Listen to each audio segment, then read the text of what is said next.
expert here. Yeah, and we're now joined by the founder of Tam Therapy Centers and Prakerja, Rezki, Achyana, in our studio to see today. Welcome, Rezki. AKA Kak Kiki. Kak Kiki. Hello. Hi. Hi, welcome to the studio. I'm ready to take notes, guys. Although you can start with a question. Welcome, You know what, welcome like to the studio. Kiki, I told you, Kai, I mean, like, I'm not considering myself as patient people. You know what I mean? Like, to take care, you're on the video, right? Yeah. So to take care of the children with special need, I mean, it's not that easy. I mean, I just really consider, how do you learn? Where do you learn it? I mean, it's a formal educations from the university, or you just like using your intuition, looking for the internet for some reason? Okay, so actually, when I went to the college, I was the students of University of Karimun, Indra Islands Province. Yeah. So majoring the special needs education, and also for my master degree in the American University of Sovereign Nation in Arizona, majoring the bioethics and global public health. So you're the expert on that. Yes. Now, I want to set things straight here because I know that special needs has a very wide definition. It is. Can you help us define special needs? Because public knowledge, at least here in Indonesia, when it comes to special need, they think that, oh, it has to be really bad for a child to have special needs. But I think every child has a special need when they are still growing and learning, right? Yep. So can you define what kind of special needs are there that you handle, and how do you assess that in a child? Okay, so in Tam Therapy Center, we are providing the behavioral therapy, occupational therapy, and also speech therapy for children with special needs. And most of them are children in autism spectrum disorder, as well as the attention deficit hyperactivity disorder, or ADHD.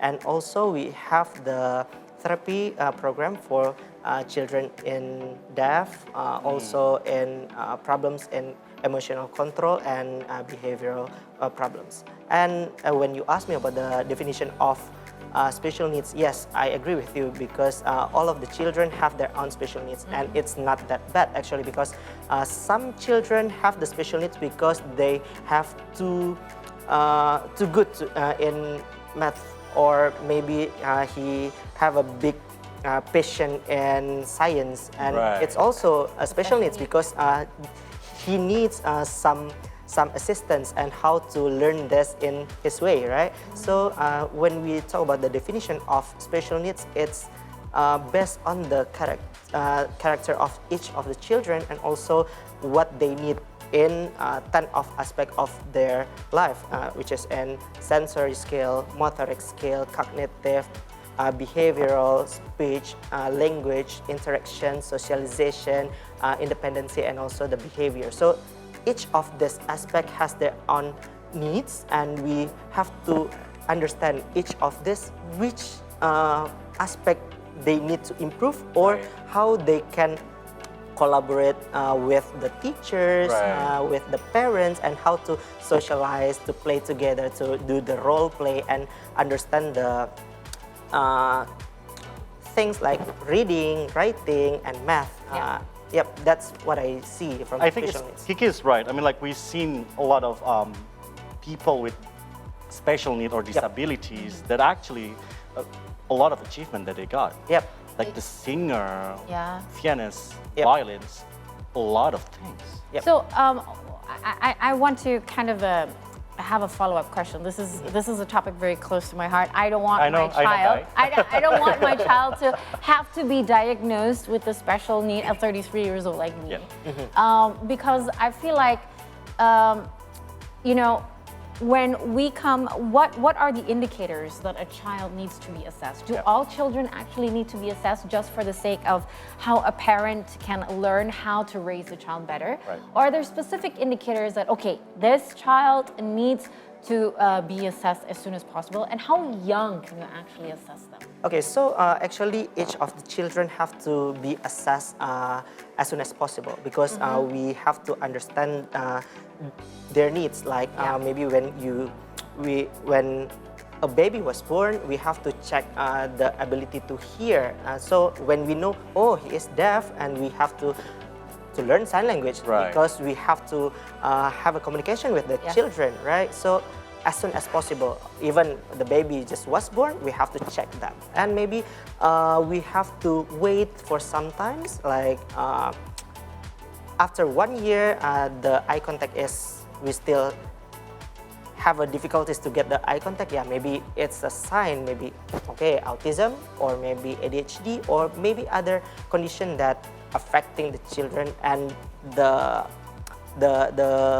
socialization skill and interaction skill. And when we see, okay, he doesn't have any problems to talk with others, to play with others, to do things, but when they go to the school, oh, it's hard for them to sit, it's hard for them to learn things. They're very distracted. So we have to see this, we have to make it a customized assessment for the children, because each of the children need the assessment. Yeah, we have to see it as soon as possible, but along the way we can see, okay, another problem is happening, another thing needs to be cured and get the intervention. You know, I really appreciate this, because a lot of people seem to think that this is correctional therapy. It's actually not. It's when you have the opportunity to be able to assess your child by a professional, you actually have a learning ability for yourself to make sure that your child gets the best environment possible that they need. Yep. Whatever this child needs, right? Yep. So I mean, like, if we don't see any indicators for our children that we need to assess, we don't need to do that.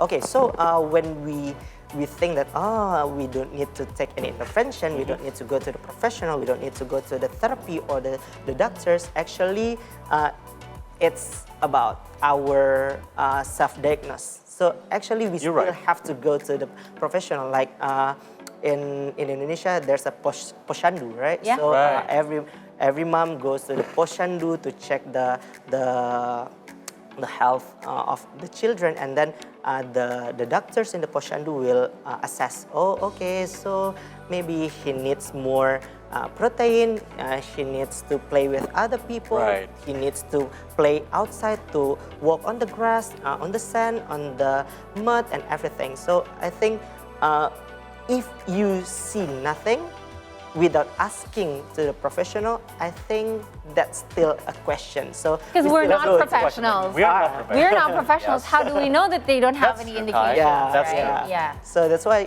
we need to educate more people, because many times we see the problems here that in Tam-Tam Therapy Center, the children have a problem actually, but the one who understands this, just the mom, because the dad think, he's good. He's not a thing. Yeah. Or maybe, okay, the parents is good, but the neighbors or the grandparents think that, yeah, the baby is like that, the boys is like that, but then it's a problem actually. So I mean, when we want to make an assumption, please don't.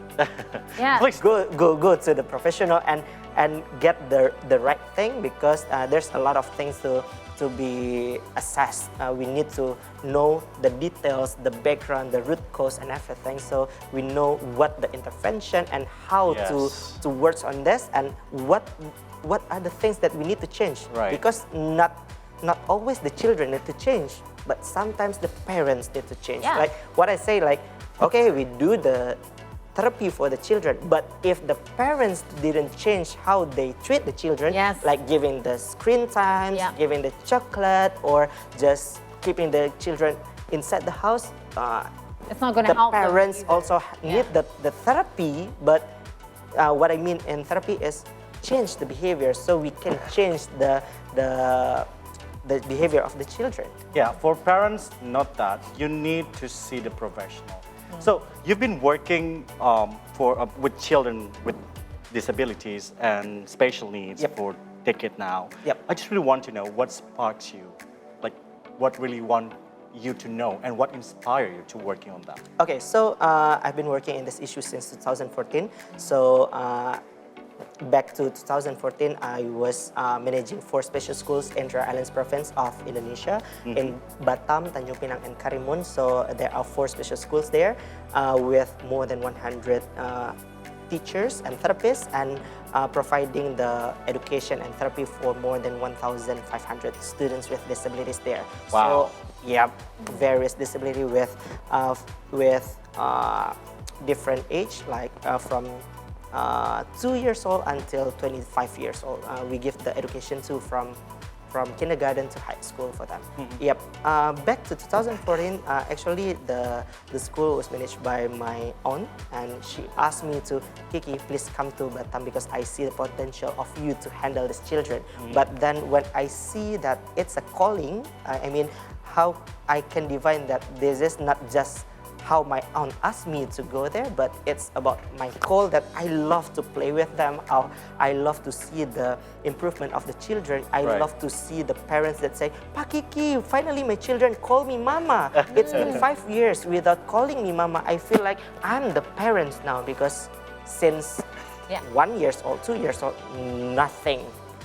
And then I mean, I enjoy this. I love to play with the children. And then when I call back, actually, what is the reason why I love this issue, why I love to play with the children with autism especially, and how to improve myself and how to spread the awareness to the society in Indonesia and international level. And then I just realized that when I was in elementary school, I didn't have friends because when we talk about special needs, I think I'm a special needs children, and then I didn't do my own diagnosis. No, I asked because it's hard for me to have a communication with other children. It's hard for me to have an interaction and socialization, and even until today, I've been 27 years old right now. I never play kite because I don't have any interest there. But another boys play kite, like let's play with us, but I didn't know how to play. And then it ends up with the bullying. It's hard for me to make a connection with other people, with other children. And then I see, okay, I didn't have a moment in my life that I play with other children. Let's play now. And then I see that children with autism also have the difficulties to play with other people, to have a connection, to socialize, to interact, and to communicate. Even just for the eye contact, it's hard for them. And then, okay, you don't have friends, you cannot having friends, you don't know how to mingle with other people. Okay, let's play with me because I know how hard it is to just being alone without any friends. And then when I see things changes, okay, I love this because I just call back that I didn't have friends when I was a kid. Okay, now let's play together. And you don't have friends too, right? Let's play together. Because you can relate with these kids. Yes, you can relate. I mean, it's certainly it's a very touching story, you know. But as an expert, you've mentioned a couple of interventions, a couple of cases before. You specifically work with a lot of children with autism in the autism spectrum. Yep. Can you perhaps explain, maybe perhaps not even autism or ADHD, but let's say emotional regulation. This seems to be a very big issue with children that can, if not treated properly as young as possible, or given the proper exercise and treatment as young as possible, it can go all the way till adulthood, right? Yep. So how do you intervene with, let's just say, a case of emotional dysregulation? It's very difficult for some kids to regulate their emotions. Why is that? And how do you intervene? What kind of treatment do you give for patients with that? Okay, so in giving the intervention to children with autism and problem with the behavioral control, emotional control, and the regulation, we have to understand about the seed. So seed, it's the reason why the behavior occurs, why does this happen, why he cries, why he yells, why he throws things, why everything like make us stress happening. So seeds mean background, right? No, so seeds is things that be the cause. The cause. So the seed. Seed. S-E-A-T. We have to understand. seed. Yeah. Okay. Sorry for. S is sensory. Okay. Yeah. Okay. Maybe because children needs the sensory for them, like needs a kiss, to get a hug, to get some tickle.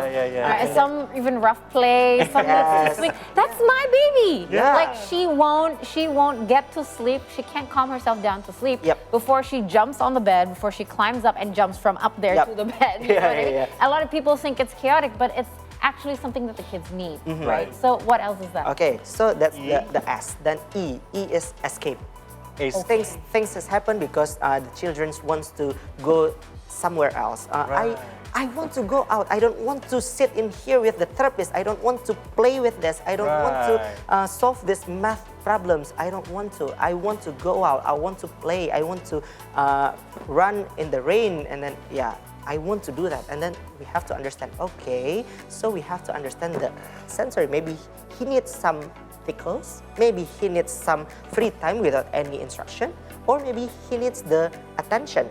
So the A is attention. Okay. Some things that if you see the videos of me, some I don't give any attention. Just okay, do it. And if you throw things, I don't give attention to things that you do. Just take the tiger.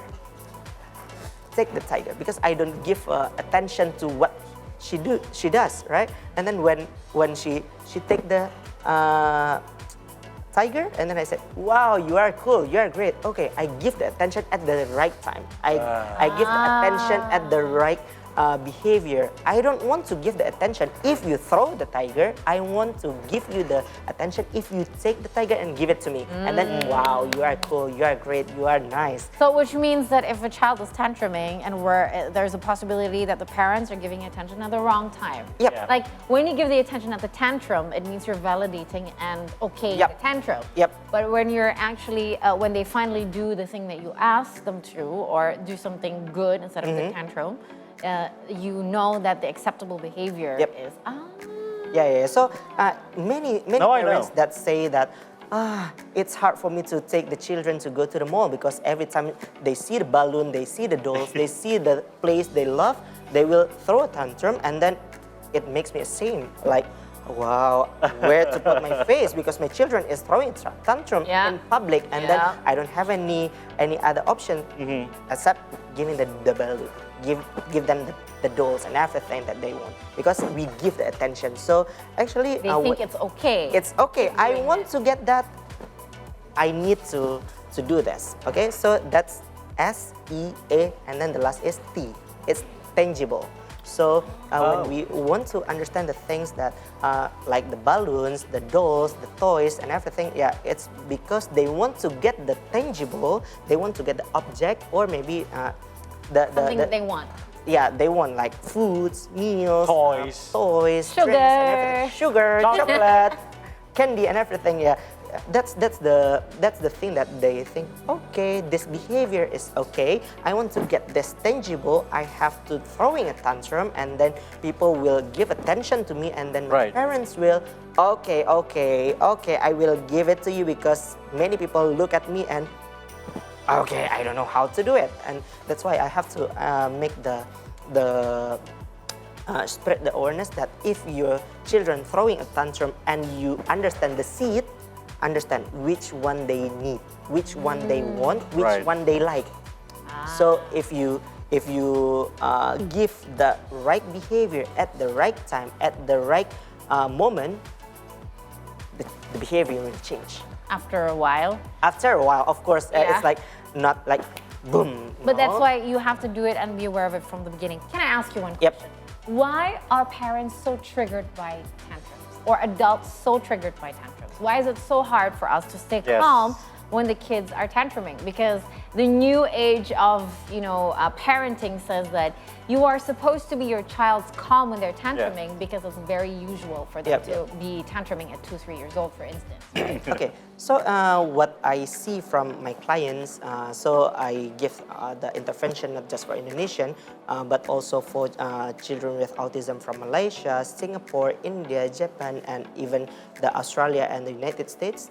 We see that the problems almost the same. I mean, not just for the Indonesian moms, not just for the Indonesian dads, but also from other countries. Like, okay, it's hard for them to understand that this is the needs of the children, because when we see children throwing a tantrum, it's about they are trying to understand, oh, this is something that makes me uncomfortable. Yeah. It's hard for me to feel this tickle things inside my heart. It's like, I hate this, I don't like this, but that's the learning process of the children. And then when the parents said, okay, don't cry, give the candy, don't cry, give the toys, and then everything, and then it makes the children didn't finish their learning process. So it's the learning process to understanding the emotional things and also behavioral regulation. It's getting longer. Like Right. actually, if you let them understand the feelings, okay, it's not good. I don't like this. I am angry. I am sad. I am upset.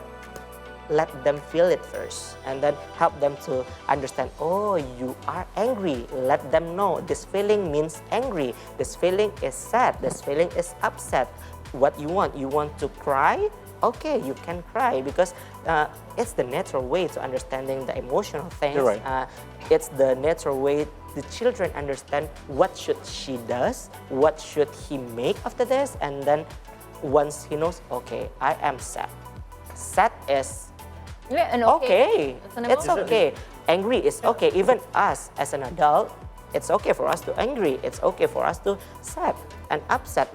But the thing is, when we are angry, we don't throw things. We don't smack people. We don't do bad things. Then that's the point that the parents think that okay, if the children throwing tantrum, if he is crying, I'm a bad parent. Actually, no. Yeah. It's a normal part It's a normal of the part. process. Once you let them feel the emotion, once you let them to understand their own feelings, the learning process is shorter. It is. Right? Okay, and after 3 years or 4 years, or he understand their feelings, they can tell, okay, mama, I want that toys, but I know it's not the right time to get the toys. Can you give me the next time we go to the mall? So they can communicate. Yeah, what I learned from here, even though that I'm not married yet, I don't have a kids, but this is our responsibility as a parents, as a adult, to understanding that emotion cycle, it's need our parts. Yeah. Yep. Yeah, ever wondered why there are adults who cannot express their feelings, Yep. who cannot own and validate their own feelings? That's it. They never had the chance when they were younger. Yep. So we're going to continue this conversation with Kak Kiki, and we're even going to play a game in the next segment. We're going to take a short break. Stay tuned with us here on See the Stories.